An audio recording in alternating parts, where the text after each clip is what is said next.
Doctors अपने time और convenience देखते हुए अननेसेसरी सी सेक्शंस कर देते हैं। Okay, once a C-section, always a C-section. ऐसा बिल्कुल भी नहीं है कि यदि किसी महिला का एक बार ऑपरेशन द्वारा डिलीवरी हुई है तो उसे हर बार ऑपरेटिव डिलीवरी ही होगी। ये डिपेंड करता है कि किस कारण से ऑपरेटिव डिलीवरी की गई थी। और दूसरा एक इम्पॉर्टेंट फैक्टर होता है कि एक प्रेगनेंसी से दूसरी प्रेगनेंसी के बीच का ड्यूरेशन क्या है। यदि पेशेंट की एक डिलीवरी के बहुत जल्दी ही पेशेंट दूसरी प्रेगनेंसी कंसीव कर लेता है तो ऐसे में ड्यूरेशन बिटवीन टू प्रेगनेंसीज कम होने के वजह से टाँकों पे जोर न पड़े, इस करके आमतौर पे डॉक्टर सजेस्ट करते हैं कि हमें ऑपरेटिव डिलीवरी करनी पड़ेगी। पर यदि किसी पेशेंट की एक बार ऑपरेटिव डिलीवरी हुई है और उसको सेकेंड प्रेगनेंसी एक डिसेंट ड्यूरेशन के बाद कंसीव होती है और कोई उसके रिस्क फैक्टर्स नहीं है और यदि उसे नेचुरल तरीके से लेबर पेन आता है बिना किसी कॉम्प्लिकेशन के, उसका फीटल हार्ट रेट भी अच्छा रहता है और यदि बेबी आराम से नीचे की तरफ प्रोग्रेस करता है तो ऐसे केसेस में आराम से नॉर्मल डिलीवरी करी जा सकती है।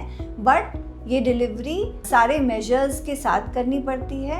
मेरे कहने का मतलब ये है कि हमें पूरी तैयारी एक ऑपरेटिव डिलीवरी के लिए भी तैयार रखनी पड़ती है, क्योंकि अल्टीमेटली क्या परिणाम होगा वो लास्ट मिनट ही क्लियर हो पाता है। तो ऐसा बिल्कुल भी नहीं है कि यदि हमारी एक बार ऑपरेशन से डिलीवरी हुई है तो कभी भी हमारी नॉर्मल डिलीवरी नहीं हो पाएगी। Next is normal delivery is always best and safe.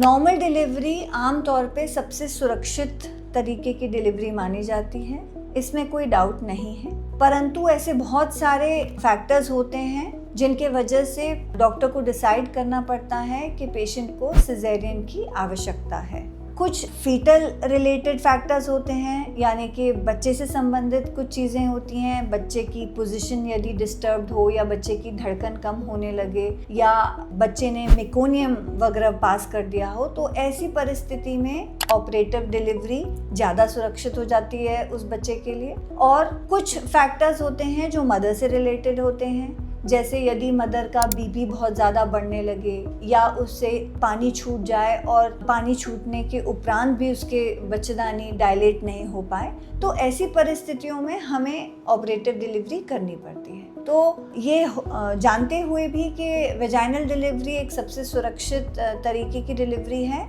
हमें दोनों ही चीज़ देखनी पड़ती है जिसमें हमें बच्चा और जच्चा दोनों सुरक्षित मिले और उसी के अकॉर्डिंग हमें डिसाइड करना पड़ता है कि क्या डिलीवरी उस समय सुरक्षित होगी। Next is doctors perform unnecessary C-sections. ऐसा बहुत बार सुनने में आता है कि डॉक्टर्स अपने टाइम और कन्वीनियंस देखते हुए अननेसेसरी सी सेक्शंस कर देते हैं, बट ये एक बहुत बड़ा मिथ है। यदि हम गहराई से इस बात के बारे में सोचें तो जब एक पेशेंट 9 मंथ कंप्लीट कर लेता है और जब वो अपने डॉक्टर के पास खाने जाते हैं और डिलीवरी के लिए परामर्श लेते हैं, उस समय डॉक्टर सारे टेस्ट और एग्जामिनेशन करने के बाद डिसाइड कर पाते हैं कि डिलीवरी नॉर्मल होगी या ऑपरेटिव होगी। यदि सारी चीज़ें विद इन नॉर्मल रेंज है, यानी कि पेशेंट को नॉर्मल तरीके से लेबर पेन आ रहा है, बच्चे की धड़कन अच्छी है, बच्चा धीरे धीरे नीचे खिसक रहा है, कुदरती चीज़ें सारी